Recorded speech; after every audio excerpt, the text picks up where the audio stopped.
Hi everyone. I'd like to welcome you to our ARNIS G 2371 Exam 1 review. The concept of professionalism is defined as the assimilation of nursing skills and knowledge integrated with dignity and respect for all human beings, incorporating the assumptions and values of the profession while maintaining accountability and self-awareness. We also describe this as professional nursing practice.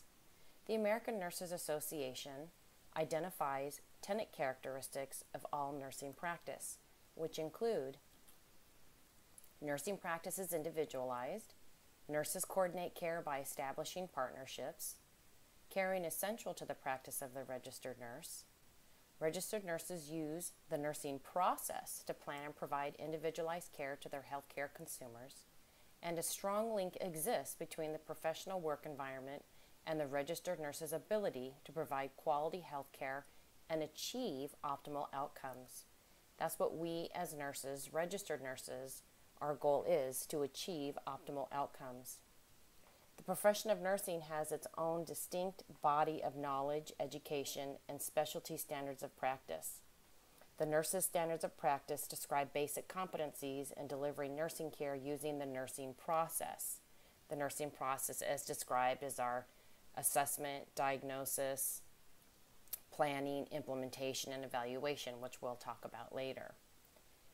The standards of professional performance are described with behavioral competencies, and that includes practices ethically, which is part of professionalism, attains knowledge and competence that reflects current nursing practice, integrates evidence and research findings into practice, communicates effectively in all areas of practice, demonstrates leadership in the professional practice setting and the profession, collaborates with healthcare consumers, families, and others in the conduct of nursing practice, evaluates his or own practice, utilizes appropriate resources to plan and provide nursing services that are safe, effective, and financially responsible, practices in an environmentally safe and healthy manner.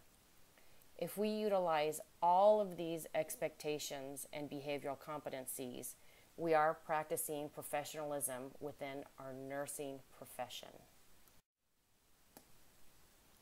As a response to the 2003 Institute of Medicine report, the Interprofessional Education Collaborative Expert Panel published core competencies for interprofessional collaborative practice, with the goal to prepare all health profession students for deliberately working together with the common goal of building a safer and better patient-centered and community population-oriented U.S. healthcare system.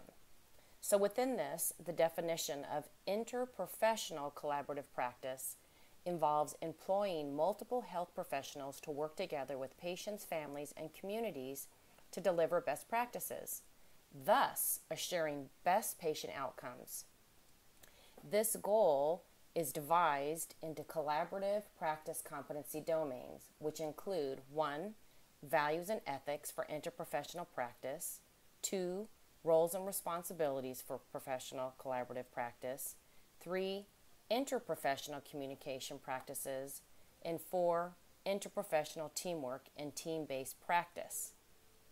Now, the implementation should result in improved collaborative practice between nurses, physicians, and other health professions, but it also promotes safety, quality care, and best practices.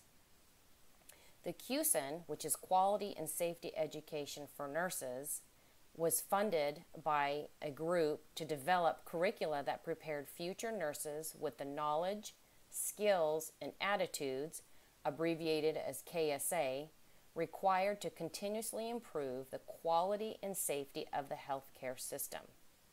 So with this, nurses educated under QSIN concepts demonstrate the knowledge, skills, and attitudes consonant with competency in patient-centered care, teamwork and collaboration, evidence-based practice, quality improvement, safety, and informatics. This is extremely important for our profession because this is where we start as students. So quality and safety education for nurses is paramount in a student to understand the quality and safety for nursing profession. The concept communication definition is process of interaction between people where symbols are used to create, exchange, and interpret messages about ideas, emotions, and mind states. In our profession of nursing, communication is vital to our profession and the care of our patients. We need to do assessments, we need to communicate health histories, medications, all types of information we need to communicate with the patient or caregivers, depending on the age of the patient, and get accurate information. Effective communication is essential. Patients can be nervous, they can be apprehensive, they can be in pain, so effective communication is the nurse's responsibility to obtain information that will be vital to the patient's care. The nurse must be aware of their own nonverbal communication as well as the patient. The nurse needs to take into consideration the patient's educational and cultural background and language proficiency. If a patient does not speak the same language as the nurse, an interpreter must be present. If it must needs be that the facility has implemented the AT&T translation on a phone, then that's what we need to do. So parts of effective communication are establishing rapport so that the bond will be created, putting your patient at ease so that they can think clearly and feel calm when communicating with you. Encourage honest communication. This is vital when we start talking about very intimate areas of the assessment. When we talk about sexual activity and history, when we talk about drug use, when we talk about signs and symptoms of abuse. So honest communication is vital. With that honest communication, we need to make eye contact. Some cultures, it depends, will look at you face to face or they may look at the ground, but the nurse can look at the patient. Listen to patient's response to questions and concerns. So listening actively, not just asking a question and writing it down. If a patient responds to a question and you feel or they state that they have a concern about something, then address it right then and there. Be aware of your own nonverbal communication, meaning the way you stand, the intonation of your voice, the words that you're stating, the look on your face. Be very non-judgmental. Questions phrased in understandable language and terms. So if a patient has a third grade education, you're not going to be using the big medical jargon. And even if they have a college education, you may not necessarily be using medical jargon because that's not something that they're familiar with. Ask questions non-judgmentally. Ask them open-ended.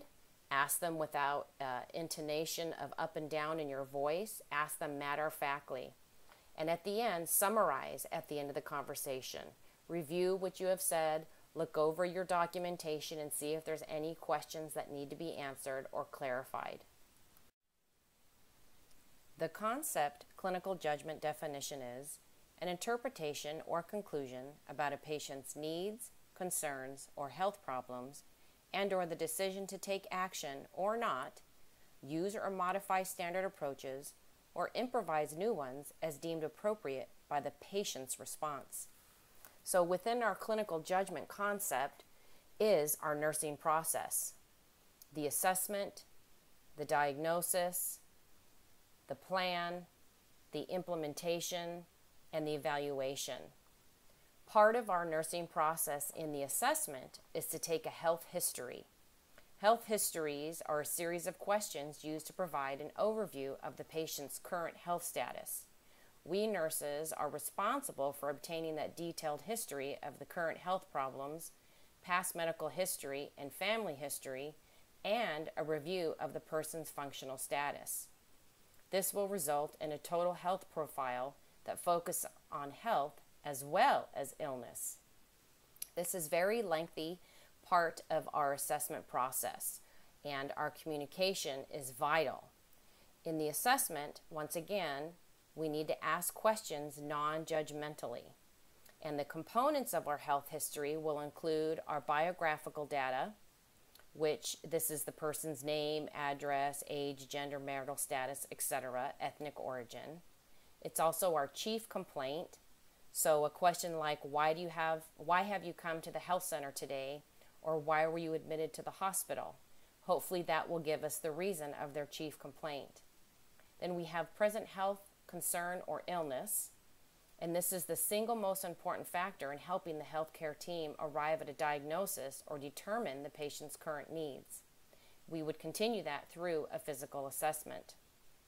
They may say things like headaches or fever or changes in bowel habits. So that's where we would need to assess further verbally. We need to know their past health history. The detailed summary of the past health history is an important part, because once we determine the general health status, we need to inquire about things like immunizations and the information about allergies to medications, or things about chest x-rays they've had, electrocardiograms, other tests that they've had, and what the results were. So we could ask things about childhood illnesses, psychiatric illnesses, past hospitalizations, past surgeries. Another information is family history.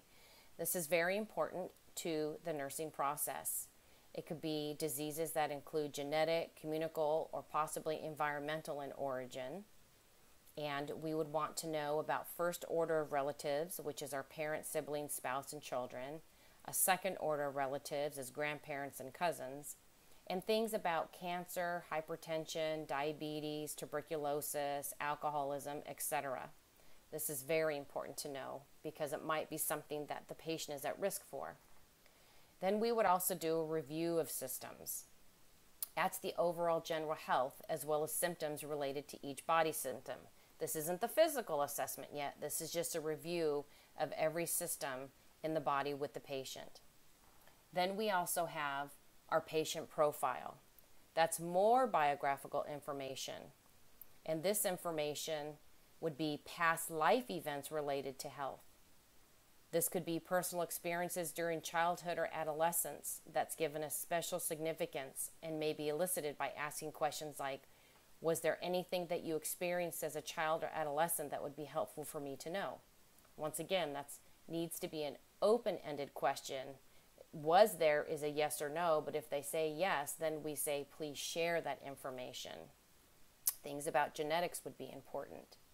We also want to know about current medications, prescription, over-the-counter, home remedies, complementary and alternative therapies, education and occupation, jobs held in the past, current job right now, educational preparation, financial resources is important, income, their insurance coverage. We'd also want to know information about their environment, like their physical, which is living arrangements, their spiritual, to religious beliefs related to their perception of health and illness, and interpersonal, things like ethnic background, what customs and values are held, family relationships, and friendships. Lifestyle patterns would be things like sleep, exercise, nutrition, recreation. Caffeine amount is part of it. Smoking, alcohol, and drugs. Drugs could be over-the-counter also, or illegal. Once again, being non-judgmental. Physical or mental disabilities, presence of that disability, because that has an effect on function and health. Self-concept, that has to do with a lot of the mental health. And sexuality, perception of self as a man or woman, quality of sexual relationships, concerns related to sexual or sexual functioning. And remember, when discussing this, be non-judgmental. In your digital textbook, it gives you questions how you can ask that they're open-ended so that there isn't that anxiety on either end. Also, part of our patient profile is risk for abuse. If they've had physical injury in the past, if they're afraid of a partner or a family member or caregiver, or refusal of caregiver to provide necessary equipment or assistance. That would be also considered neglect. Then stress and coping response. How do they handle it? Do they have concerns or problems? Daily hassles, past experiences, coping patterns, coping strategies. That would be important information that we would use as part of our patient profile. And as we continue on our assessment factor in our nursing process, then we go to the physical assessment. When we do our physical assessment, in order that we do is first inspection. Inspection actually started when you did the verbal history. You saw how they sat, you saw their color, you saw how they acted, you saw if they could hear you, their mouth movements, if they smile, how they walked in, how they sat, how they are sitting, the color of their skin. A lot of things have to do with inspection before you even touch the patient. Once you've completed your inspection, then palpation is next. Palpation has to do with touching, it has to do with listening, so that would be your heart sound, your lung sounds. It has to do with feeling pulses, anything to touch a patient. Then we have the percussion as part of physical assessment. That's where we can test the abdomen or test the lung areas. Then we have auscultation. Auscultation is putting on our stethoscope and listening to lung sounds, listening to heart sounds. That would be of the essence in knowing our physical assessment. As we continue in the clinical judgment concept and continuing with our nursing process, we have completed our assessment and now we move on to a diagnosis. So we would have to use official NANDA nursing diagnoses in all of our profession. So let's say we have a patient that is coming in for appendicitis and they end up having appendectomy. You did your full assessment, you saw how everything was. Now what we need to do is come up with our diagnosis, nursing diagnosis. So we could say something like pain. Remember, nursing diagnoses have three parts if it's an actual diagnosis. So this, I would say pain related to disease process as evidenced by patient stating pain is a 9 out of 10, or patient screaming, or patient crying, especially if it's a pediatric patient. You have to use observation for that. Once we come up with our diagnosis, then we have to come up with a plan. What do we want at the end result? So our plan is, we call them goals or outcomes. So a plan for that nursing diagnosis of pain, my goal could be, once again, it has to have three parts: who, what, and when. So our goal could state the patient will have pain of 3 or less by end of shift. So that would be a goal or an outcome. The next step is implementation, or in other words, our interventions. What are we going to do to reach our goal? So first, you can say one of our interventions would be to intervene with non-pharmacological pain measures, use of distraction, massage, or watching TV. Another would be to give pharmacological measures, whether it's a pain medication that was prescribed by the physician. Another could be turn or move or roll over the patient to relieve pressure. It could also be to reevaluate the pain medication after administered. The last step is evaluation within our nursing process. That is evaluating if our goals were met through our interventions. So my evaluation, if it was successful with this patient that had appendicitis, would be pain was a 2 out of 10 on scale by end of shift, or throughout shift, or within 1 hour after giving pain medication. That's how I know that my implementation and my goal was effective.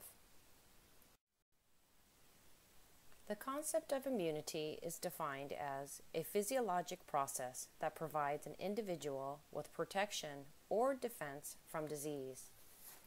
We will look at the following exemplars as we continue.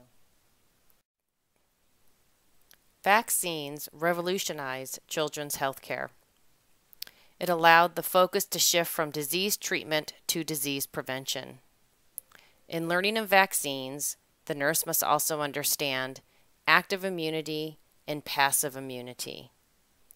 The immune system has the ability to recognize materials present in the body as self or non-self. The non-self are foreign materials, and they're also called antigens. When an antigen is recognized by the immune system responds by producing antibodies, or another word is immunoglobulins, or detecting special cells to destroy and remove the antigen. So immunity with the vaccines is the ability to destroy and remove a specific antigen from the body. So with active immunity, it is the person's own immune system generating the immune response. And this happens with memory cells. It will produce antibodies for protection. This can last years or a lifetime. Vaccines mimic characteristic of natural antigen. Therefore, the immune system responds and establishes immunologic memory. The other type of immunity is called passive immunity. The immunoglobulin of one person are transferred to another. This can happen with injection of exogenous immunoglobulins. It can happen with the transfer from mom to infant via colostrum or the placenta. Now this will only last weeks or months. So this is the reasoning that we have active immunity. When we have classification of vaccines, it's based on characteristics of the antigen present. The antigen could be viral or bacterial. It may be alive, attenuated, in other words, weakened or killed. It may be the whole antigen or a portion of it, in other words, fractional.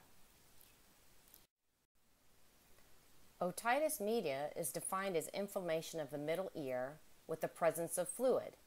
Now it can either be acute otitis media or just otitis media with effusion. Acute otitis media refers to an acute infectious process of the middle ear that may produce a rapid onset of ear pain and possibly fever, to where otitis media with effusion refers to the collection of fluid in the middle ear space without signs and symptoms of infection. Now, otitis media, the pathophysiology could be bacterial. Most common is the Streptococcus pneumonia and H. influenzae, or it could be viral. Children are more susceptible than adults to otitis media because of the short length and horizontal positioning of the children's eustachian tube. They also have limited response to antigens and lack of previous exposure to common pathogens. Clinical indicators for acute otitis media include, for the adult, ear pain, sense of fullness or pressure in the affected ear, snapping or popping sensation in the affected ear, vertigo, and changes in hearing. For children, they can have a fever. It can be a low or high fever. They also have fussiness, especially if it's an infant, because they cannot tell you. They have ear pain, and the way a child can tell you is they verbally tell you, or you'll see younger children or infants, not necessarily infants all the time, but that infant stage is 0 to 12 months, they can tug at their ear. They can actually become anorexic, they can have lethargy, and they can roll their head from side to side. They're trying to relieve that pain pressure. Viral causes of otitis media usually resolve spontaneously, but bacterial causes may require treatment with an antibiotic. There has been a concern in the healthcare community, though, about the development of antibiotic resistance due to the overuse of antibiotics. So the American Academy of Pediatrics and the American Academy of Family Physicians has developed treatment recommendations for acute otitis media. There was a chart in your digital textbook, Reiki textbook, on page 1378 that goes over these facts, certainty of diagnosis and treatment based on age and severity of illness. I recommend that you review that to help you understand if an antibiotic would be recommended or not. So just briefly looking at it, younger than 6 months old, if they have certain or possible diagnosis of otitis media, then treatment would be antibiotics. Same with 6 months to 2 years, if they're certain, treatment is antibiotics. And same with 6 months to 2 years with severe illness. If it's a possibility of the diagnosis, they do give the antibiotics. Now, severe illness is defined as moderate to severe otalgia, which is ear pain, or a fever of 39 degrees Celsius or higher. It's interesting to look on this chart that a 6 month to 2 year with non-severe illness, and it's a possible diagnosis, may be observed and not have antibiotics. Other factors that consider observation instead of antibiotics is older than 2 years with non-severe illness, and even just older than 2 years with a possible diagnosis is observation. Also in treating otitis media is pain management. Most of these people and children have pain, so we want to control with pain management. Urinary tract infections are classified by location.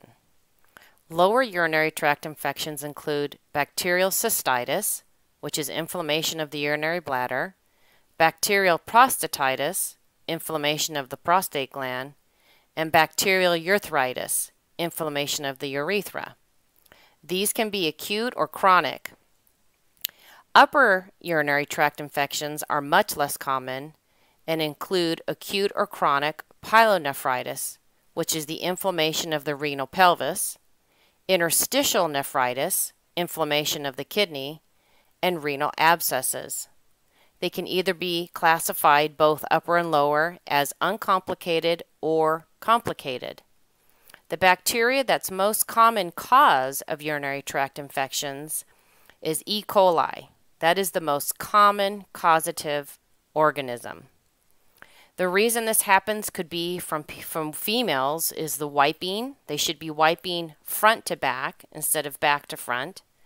It could also be an older adult that's wearing a TENS, that the feces has mixed and gotten in that way with their urethra and moved up into the urinary system. It could also be urinary stasis. Urinary stasis has to do with risk factors for urinary tract infections. It could be the inability or failure to empty the bladder completely. It could be obstruction of urinary flow because of congenital abnormalities, strictures, tumors, stones, compression of the ureters. It could be also an instrumentation of the urinary tract, meaning someone got catheterized or had a cystoscopic procedure. It could be contributing factors, which are things like being female, having diabetes, being pregnant, having neurologic disorders, gout, and altered states caused by incomplete emptying of the bladder and having urinary stasis. Another cause of urinary tract infections is also decreased fluid intake. If there's not enough fluids to be flushing through the urinary system, it causes urinary stasis and an acidic environment for bacteria to grow. Another cause is reflux. That's the obstruction to free-flowing urine, and it's called a urethrovesical reflux. And this is a reflux that has a backward flow of urine from the urethra to the bladder. Also, with coughing, sneezing, or straining, the bladder pressure increases, which may force urine from the bladder into the urethra. Then when the pressure returns to normal, the urine flows back into the bladder, bringing into the bladder bacteria from the anterior portions of the urethra. Another type of reflux is the vesicocortical reflux, and that's the backward flow of urine from the bladder into one or both ureters. Clinical manifestations of urinary tract infection can be similar or vary dependent upon the age. In the adult, the signs and symptoms can vary. Half of the patients have no symptoms.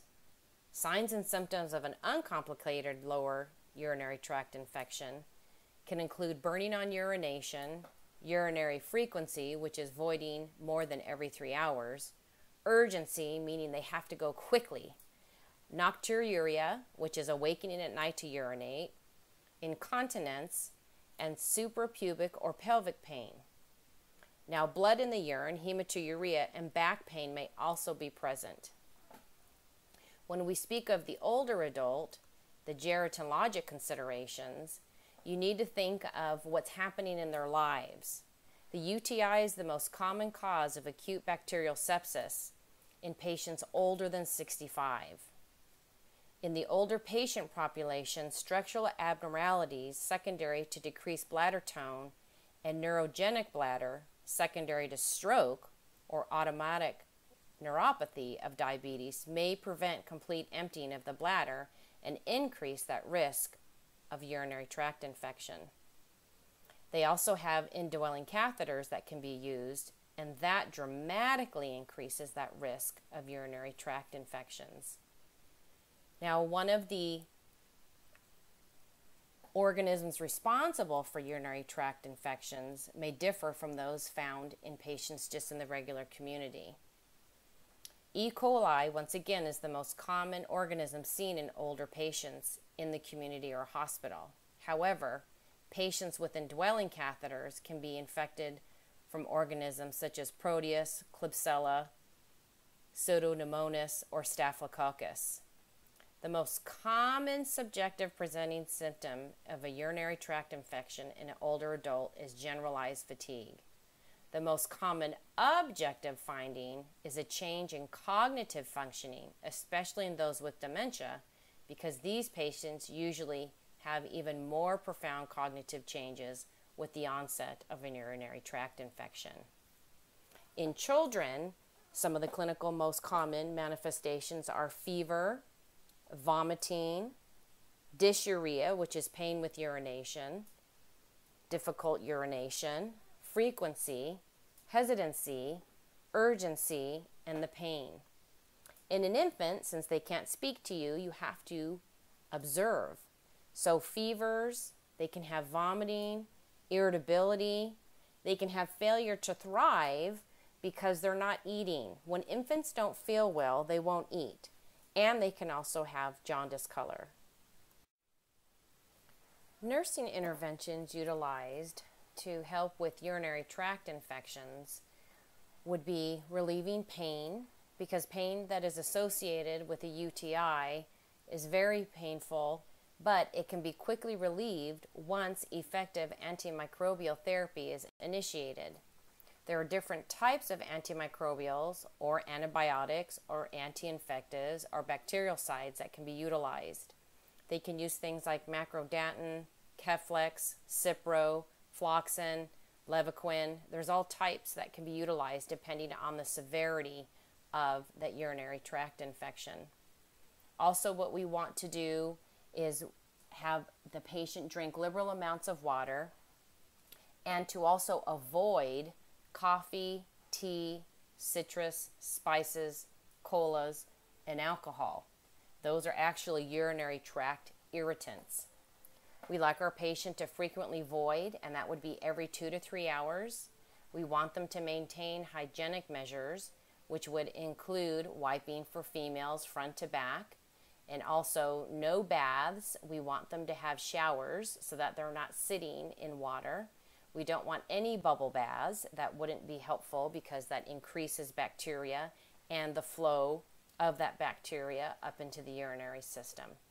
We also want to teach preventative measures, like I shared, no baths. We want them to void before and after sexual intercourse, having them normally void at least every 4 hours, and drinking liberal amounts of fluid, with once again avoiding that coffee, tea, citrus, spices, colas, and alcohol. Cellulitis pathophysiology is an acute streptococcal or staphylococcal infection of the skin and subcutaneous tissue. It is usually caused by Staphylococcus aureus. Now, cellulitis can occur at any age and can involve any skin area on the body.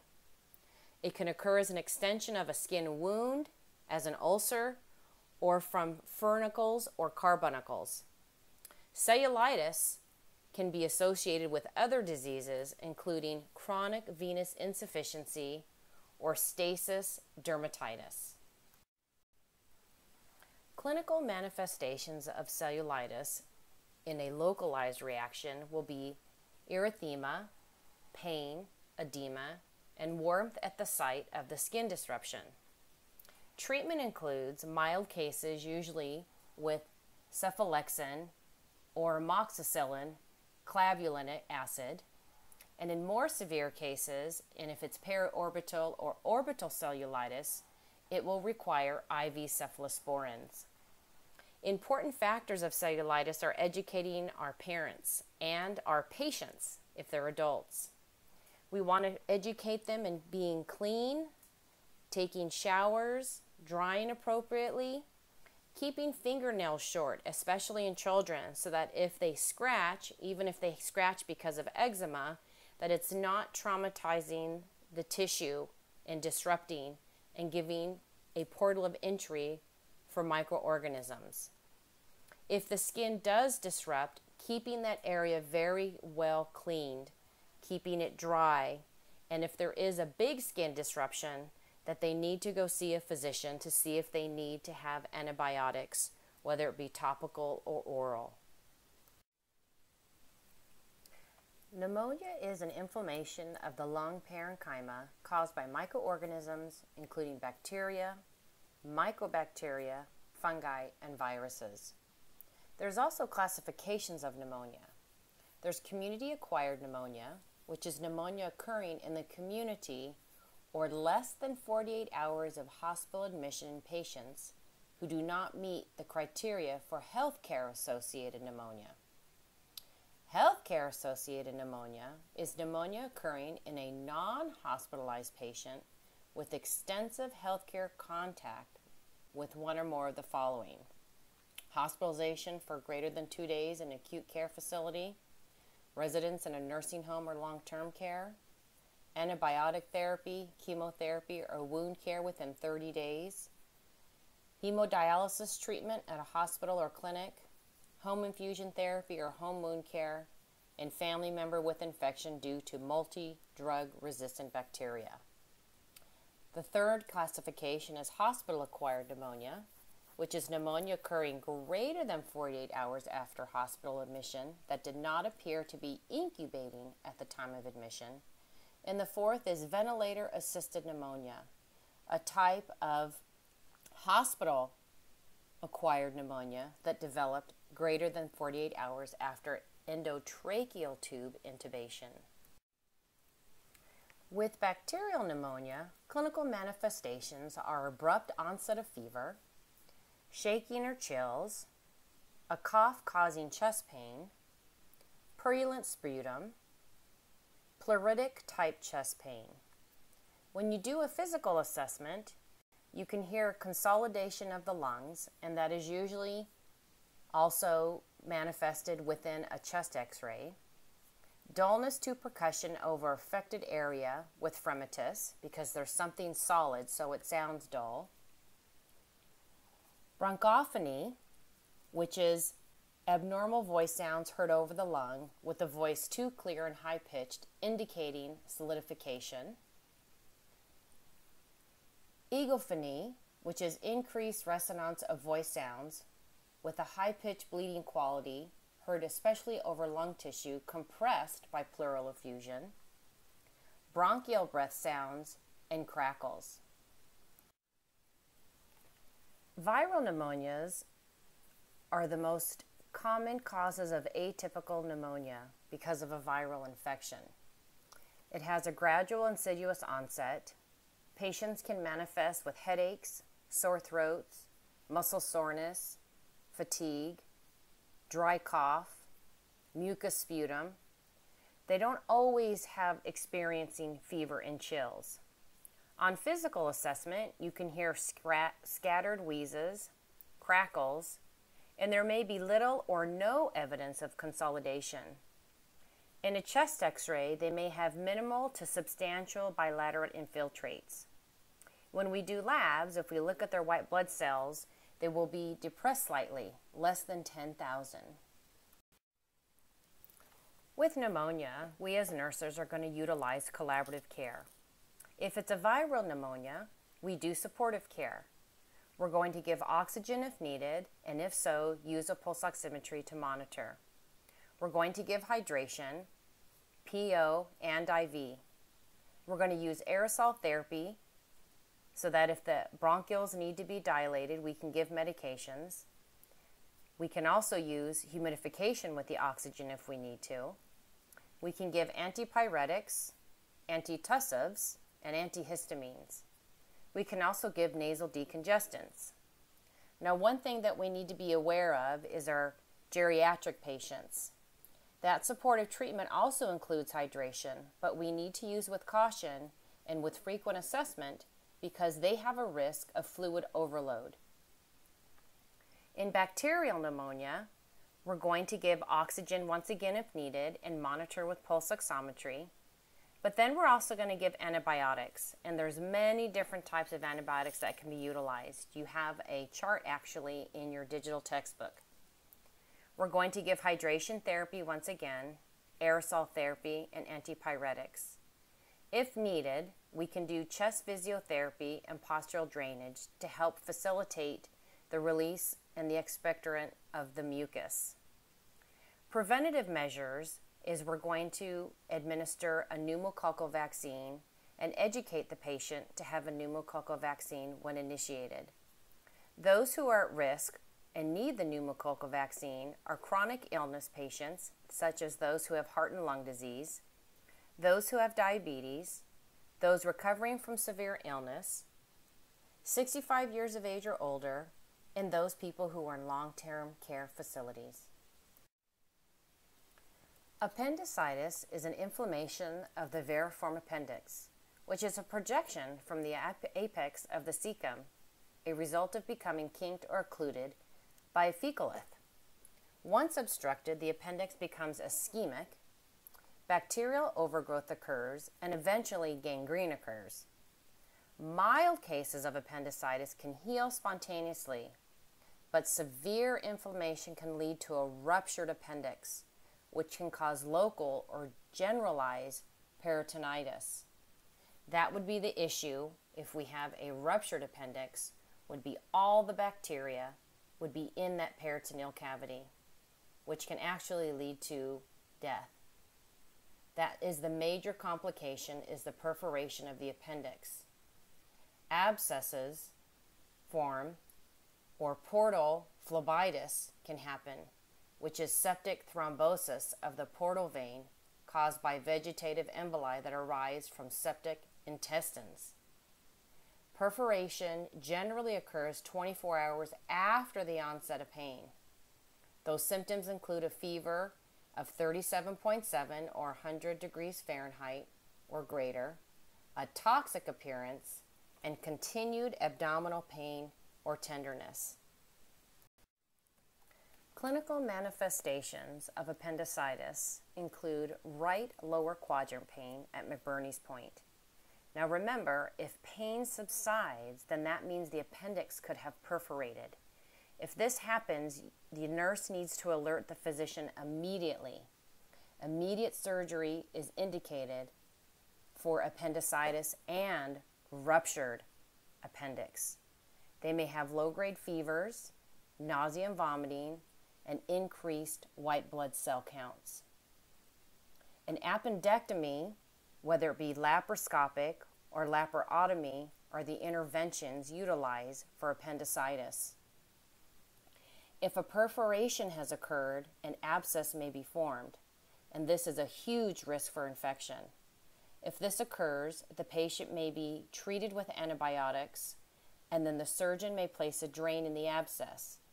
After the abscess is drained and there's no further evidence of infection, an appendectomy is then performed. The nursing management for appendicitis is going to be relieving pain, preventing fluid volume deficit. Most of these patients come in already dehydrated because they were nauseous and they were vomiting. So we need to prevent more fluid volume deficit, which would be by starting an IV. We need to reduce anxiety. Patients are very apprehensive, whether it be the disease process or possible surgery. Maintaining skin integrity, giving them optimal nutrition after the surgery. Preparing for surgery, we need to initiate and start IV fluids, and we may have to do a possible NG tube. If there is evidence or likelihood of a paralytic ileus, a nasogastric tube is going to be inserted. No enemas are administered because it can actually lead to perforation. IV antibiotics will be before surgery and maybe after surgery, depending upon the physician's orders. After surgery, we put patients in high Fowler position. This helps reduce the tension of the incision and the abdominal organs and helps to reduce pain. When the patient gets discharged, we need to make sure we educate the patient how to care for the incision and signs and symptoms of complications, whether it be redness, erythema, drainage, dehiscence, approximation. We need to educate the patient before they get discharged. A sprain is an injury to the ligaments and tendons that surround a joint. It is caused by a twisting motion or hyperextension of a joint. Now, the function of the ligament is to stabilize the joint while permitting mobility. So if there's a torn ligament causing a joint to be unstable, blood vessels rupture and edema occurs, the joint is tender, and movement of the joint becomes painful. Now, clinical indicators of sprains are related to the inflammatory response of tissue to injury. So like I shared, blood vessels leak fluid into the tissue. White blood cells will migrate to the area to try to fix, and blood flow increases to the site to try to heal. The inflammatory response results in the edema, the warmth and redness, increased nerve sensitivity and pain, and decreased mobility of the joint. Sprains are graded in the same grading system used for strains. There's a first-degree sprain, which is caused by the stretching of ligamentous fibers, and that results in minimal damage. That's that edema, tenderness, and pain when the joint is moved. A second-degree sprain involves partial tearing of the ligament. That results once again in edema, tenderness, pain with motion, joint instability, and partial loss of normal joint function. The third-degree sprain occurs when the ligament is completely torn or ruptured.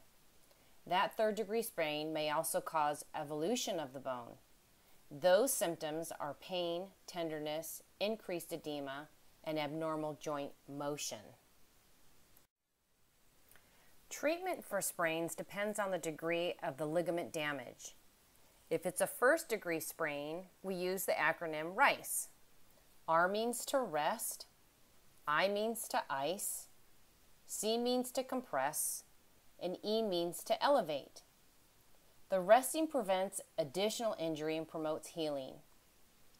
The ice helps to decrease that swelling and bleeding and edema and discomfort. The compression helps to decrease discomfort and controls bleeding and reduces edema and gives support to those injured tissues.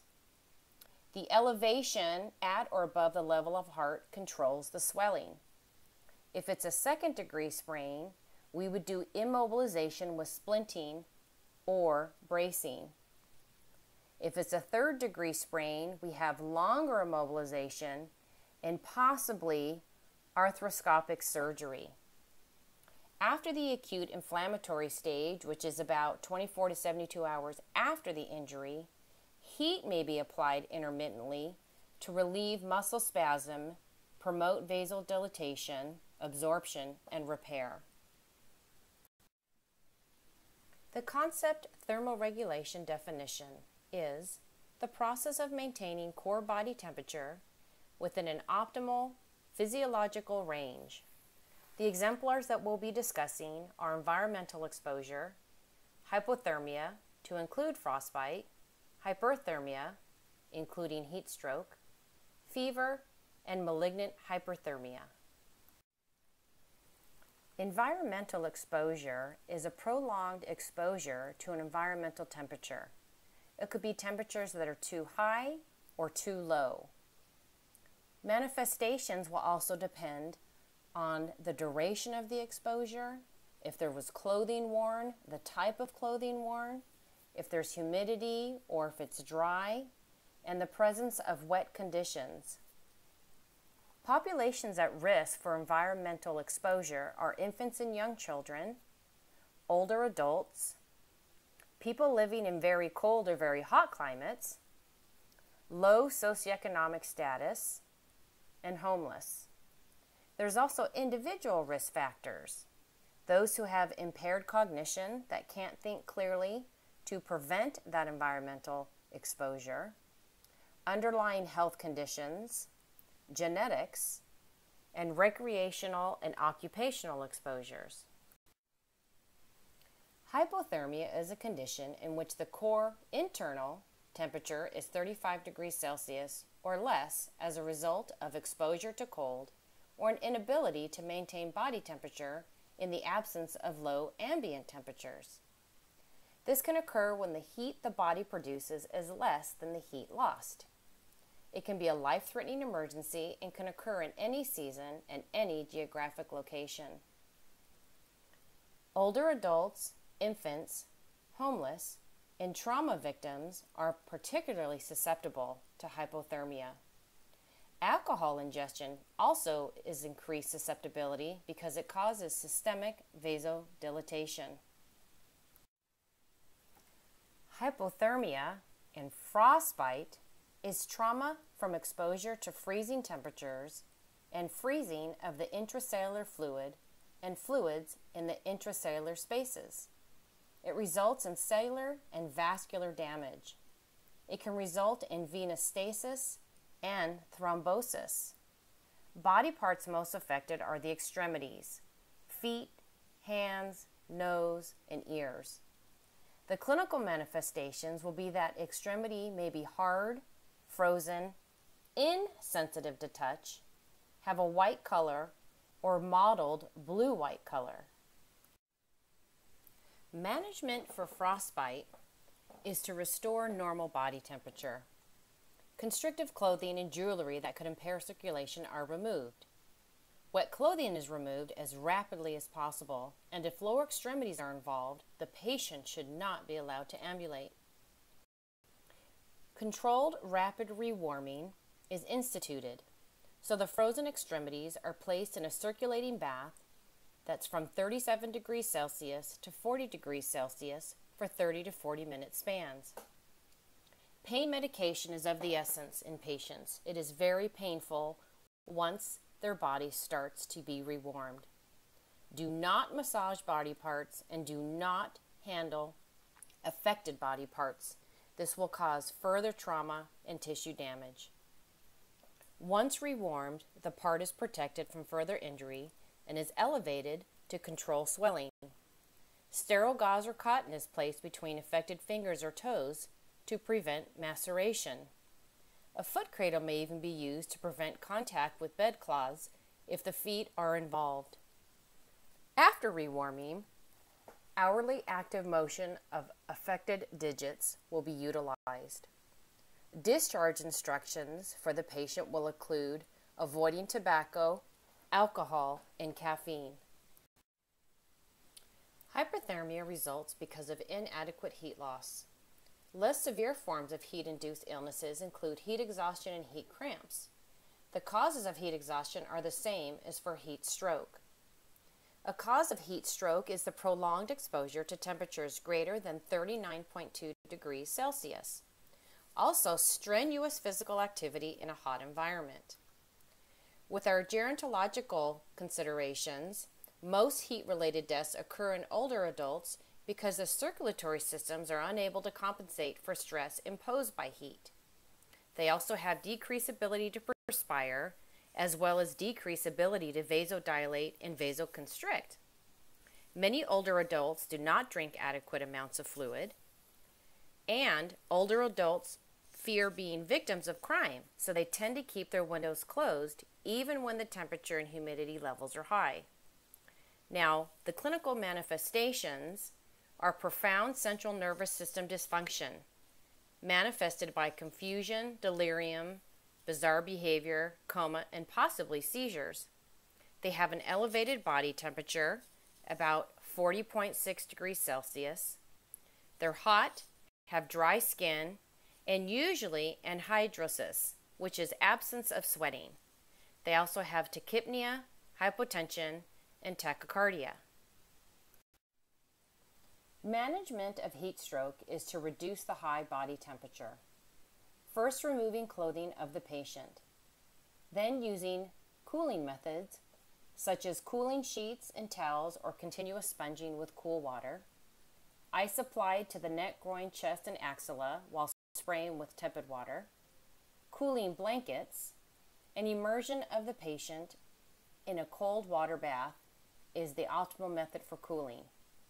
During cooling procedures, an electric fan is positioned so that it blows on the patient to augment heat dissipation by convection and evaporation. The patient's temperature is monitored, placed in the rectum, bladder, or esophagus to evaluate core temperature. Caution is used to avoid hypothermia and to prevent hyperthermia, which may recur spontaneously within 3 to 4 hours. We monitor vital signs and initiate IV fluids, and we also monitor the urine output. Potential complications can be acute tubular necrosis, which occurs as a complication of heat stroke from rhabdomyolysis, which is myoglobin in the urine. Blood specimens are also going to be obtained for serial testing to detect bleeding disorders such as DIC and serial enzymes to estimate thermohypoxic injury that would happen to the liver, heart, and muscle tissue. Permanent liver, cardiac, and central nervous system damage may occur. There are different types of fevers regarding thermoregulation. The types of fevers are intermittent, remittent, relapsing, constant, and a fever spike. The etiology of fevers are many factors. There's a response to infection, a response to tissue breakdown, dehydration, and brain injury or brain trauma. Now, common sites of postoperative infection include lungs, urinary tract, incisions, and intravascular catheters. Meticulous care is used to prevent contamination at the sites of the catheter and tube insertions. Aseptic technique is used when changing dressings and providing endotracheal tube and catheter care. Now, something called post-pericardiotomy syndrome may occur in patients who undergo cardiac surgery. The syndrome is characterized by fever, pericardial pain, pleural pain, dyspnea, and pericardial effusion, and arthralgia. Now, the issue is these signs and symptoms may occur, and they can occur days to weeks after surgery. So the nurse must be alert to fevers, but also other signs and symptoms to know which disease process to evaluate. Interventions for fever include remove all bedding over a patient. Many times I've actually gone into pediatric rooms and found the baby wrapped up in 2 or 3 blankets, and it's already warm in the room. So when I take the axillary temp, the patient seems to be having a fever. But if we remove all those bedding and blankets over the patient, the temperature goes down. Also, interventions are giving antipyretic medications. We can use cool sponge baths, but not too cool because then we don't want them to become hypothermic. We can use hypothermia blankets, and obviously we need to frequently temperature monitor the patient. Malignant hyperthermia is a rare life-threatening condition triggered by exposure to most anesthetic agents, including a drastic and uncontrolled increase in skeletal muscle oxidative metabolism that can overwhelm the body's capacity to supply oxygen, remove carbon dioxide, and regulate body temperature, eventually leading to circulatory collapse and death if untreated. It is often inherited as an autosomal dominant disorder. Clinical manifestations are related to cardiovascular and musculoskeletal activity. Tachycardia, heart rate greater than 150, is often the earliest sign. Sympathetic nervous stimulation also leads to ventricular dysrhythmias, hypotension, decreased cardiac output, oliguria. Later, it can have cardiac arrest. The rise in temperature is actually a late sign that develops rapidly. Body temperature can increase 1 to 2 degrees Celsius every 5 minutes, and core body temperature can exceed 42 degrees Celsius, which is 107 degrees Fahrenheit. When detecting cardiovascular problems, look at the oxygen saturations. They're going to decrease. Look at the heart rate. It will get tachycardic. And their muscles become rigid because it also involves the musculoskeletal activity.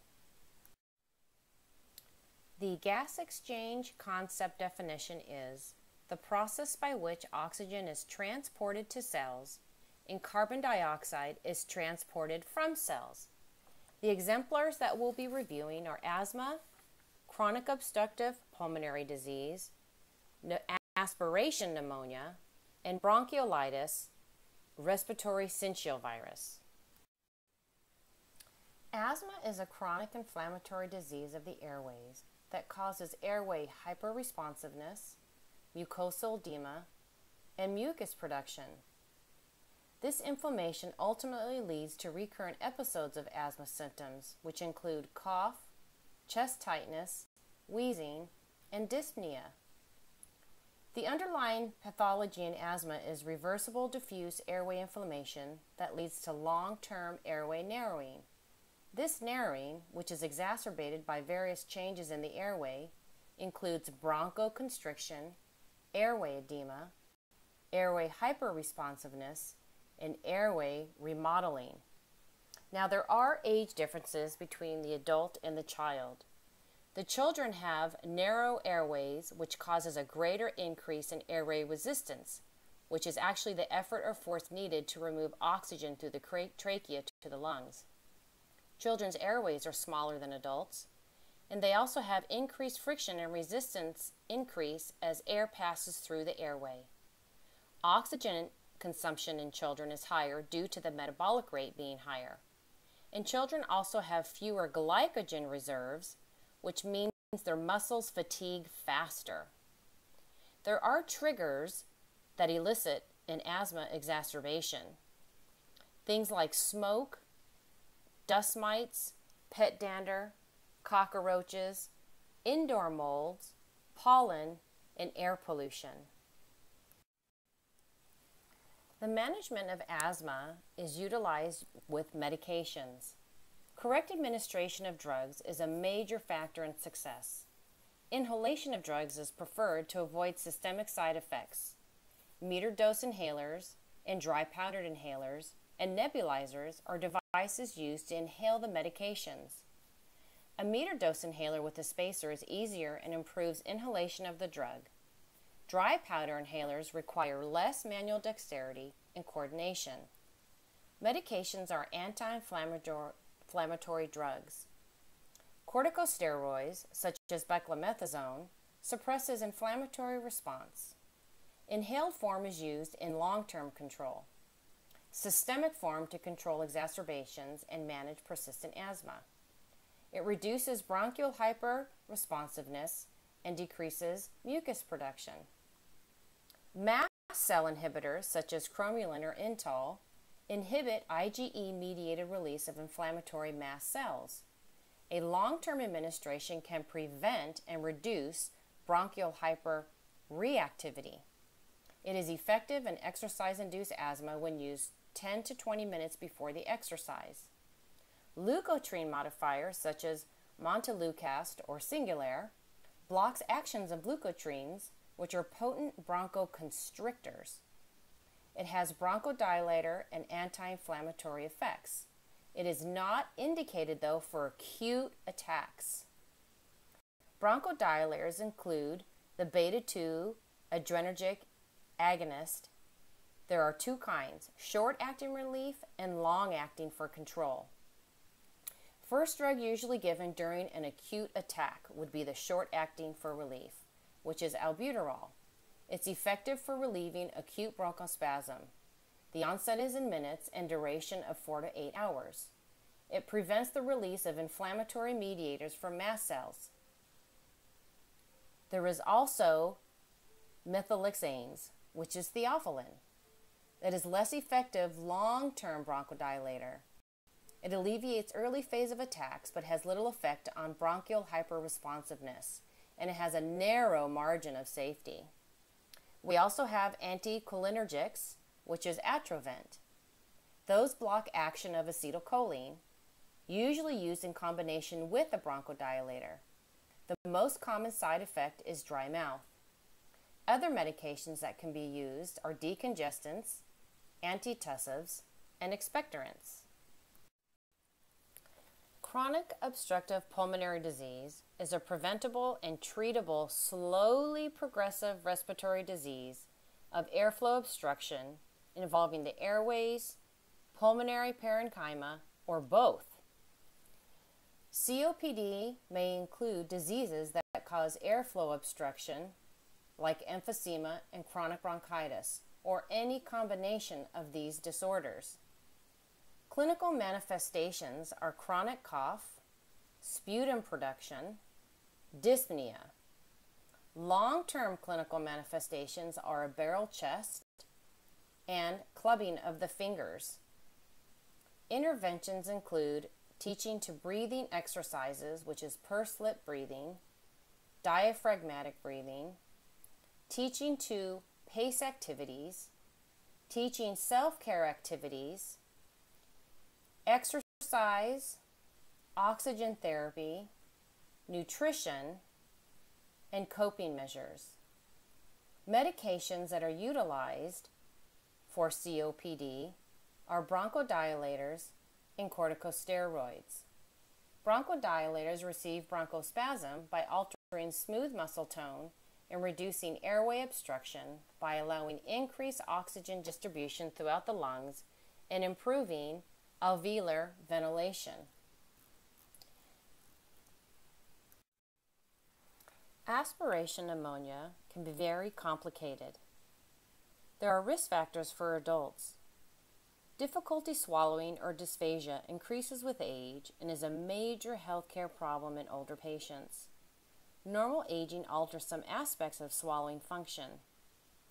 Dysphagia is a frequent complication of stroke and a significant risk factor for that development of aspiration pneumonia. It can be life-threatening. Dysphagia is caused by interruption or dysfunction of neural pathways. If a patient aspirates food or fluid, it is the most serious complication and can also occur in the absence of coughing or choking. Decreased consciousness, the decreased cough reflex, epiglottal reflex, tracheal intubation, seizures, head injury, drug intake, general anesthesia, gastroesophageal reflux disease, NG tubes, and stroke are risk factors in adults for aspiration pneumonia. Children also can have aspiration pneumonia. Their risk factors are small for gestational age, infants fed in a supine position, bottle propping, and any small objects that can fit through a toilet paper roll is a risk factor for children to aspirate and then have aspiration pneumonia. Key points of aspiration pneumonia are first the prevention. Assess patients that are at risk for aspiration pneumonia and identify them to prevent the aspiration. Have early identification. Nurses should be vigilant for the clinical manifestations that indicate pneumonia and should be reported quickly so that treatment may be initiated early. The activation of the immune response interferes with oxygen as it diffuses from the alveoli to the pulmonary capillary and carbon dioxide diffuses back into the atmosphere. The process of ventilation can be altered when patients are experiencing pain or conditions that allow the aspiration of gastric contents. Bronchiolitis is the inflammation of the bronchioles. Respiratory syncytial virus is the most common cause of bronchiolitis. This happens in infants and young children. Clinical manifestations are early symptoms of rhinorrhea, which is the runny nose, a cough, irritability, difficulty eating, low-grade fever. As the illness progresses, tachypnea, wheezing, excessive cough, crackles, the use of accessory muscles, which is retractions, abdominal breathing, and nasal flaring appear. Laboratory and diagnostic tests that help with diagnosing RSV are utilizing a pulse oximeter to note the extent of hypoxia, looking at a chest x-ray to see any hyperinflation or syncytial, blood gases, and nasopharyngeal washings. The nasopharyngeal washings are a diagnostic test for RSV. Nursing care and interventions for bronchiolitis RSV are monitoring vital signs, especially using a pulse oximeter to monitor hypoxia. Looking also at the work of breathing of the child. Are they retracting? Are they nasal flaring? Are they grunting? Auscultating breath sounds to hear if you hear wheezing or crackles or consolidation. Assessing respiratory efforts and provide measures to assist that effort. Putting up the head of bed, positioning them so they're not supine, giving them oxygen per order, using saline drops with the bulb suction to clear the airways, and teaching the parents also how to use the saline drops with the bulb suction to clear airways. Assessing capillary refill and skin color. Monitoring output, including a daily weight. Organizing care to provide rest periods. So when you go in to assess your patient and do temperature and changes and feeding, cluster that care all at once so it provides rest periods in between. Maintain contact isolation. Patients are in contact isolation because RSV is extremely contagious. It can live on a hard surface up to an hour. Assessing hydration status. The patient may be NPO if their respiratory rate is greater than 60 breaths per minute. Oral feeding should be small and frequent so they don't have to expel and expend so much energy. And giving emotional parental support. Asking questions if they need help. Encourage parents or caregivers to express their fears, to ask questions, provide simple and direct answers to questions, explain all care and procedures, encourage and incorporate parents' participation in the child care. You may ask questions to them if they're appropriate. See if they're actively participating in the child's care and making sure they get adequate periods of rest. The concept of safety definition is protection from harm or injury for patients and providers through both system effectiveness and individual performance. We'll be discussing and reviewing the exemplars of standard precautions, national patient safety goals, and timeouts. To prevent infection in the hospital, we use isolation precautions. Isolation precautions are guidelines created to prevent transmission of microorganisms in the hospitals. There are two tiers of isolation precautions. The first tier is called standard precautions. It's designed for the care of all patients in the hospital and is the primary strategy for preventing healthcare infections. The premise of standard precautions is that all patients are colonized or infected with microorganisms, whether or not there are signs or symptoms, and that a uniform level of caution should be used in the care of all patients. The healthcare worker should use additional barriers in the form of personal protective equipment including masks, eye protection, and cover gowns, depending on the expected degree of exposure to patient excretions or secretions. The elements of standard precautions include hand hygiene.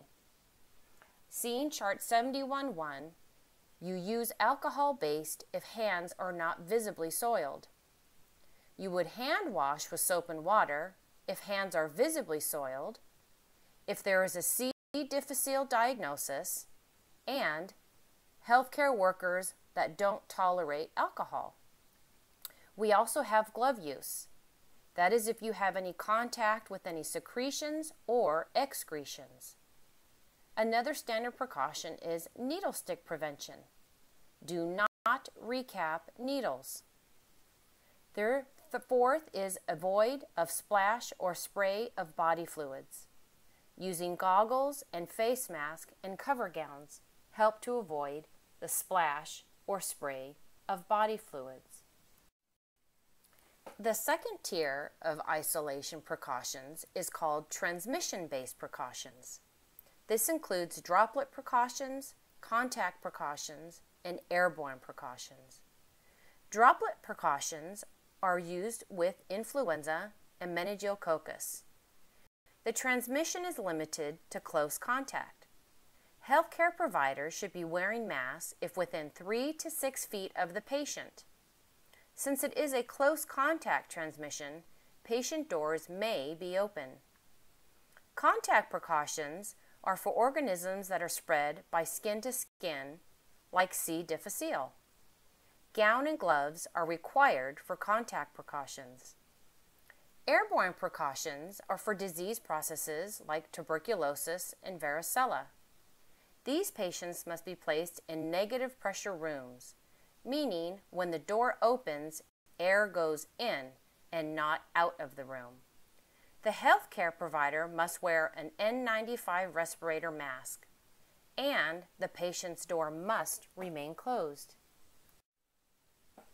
National patient safety goals are identified by the Joint Commission. The Joint Commission is an independent, not-for-profit organization that accredits and certifies healthcare organizations and programs in the United States. The Joint Commission accreditation and certification is recognized nationwide as a symbol of quality that reflects an organization's commitment to meeting certain performance standards. Their vision statement is all people always experience the safest, highest quality, best value healthcare across all settings. The purpose of the National Patient Safety Goals is to improve patient safety. The goals focus on problems in healthcare safety and how to resolve them. First is identify patients correctly. Use at least 2 ways to identify patients. For example, patient's name and date of birth. Make sure that the correct patient gets the correct blood when they get a blood transfusion. Improve staff communication. Get important test results to the right staff person on time. Another is use medicine safely. Before a procedure, label medications that are not labeled, for example, medicines in syringes, cups, and basins. Do this in an area where medicines and supplies are set up. Take extra care with patients who take medicines to thin their blood. Record and pass along correct information about a patient's medications. Find out what medicines the patient is taking. This type could be medication reconciliation. Use alarms safely.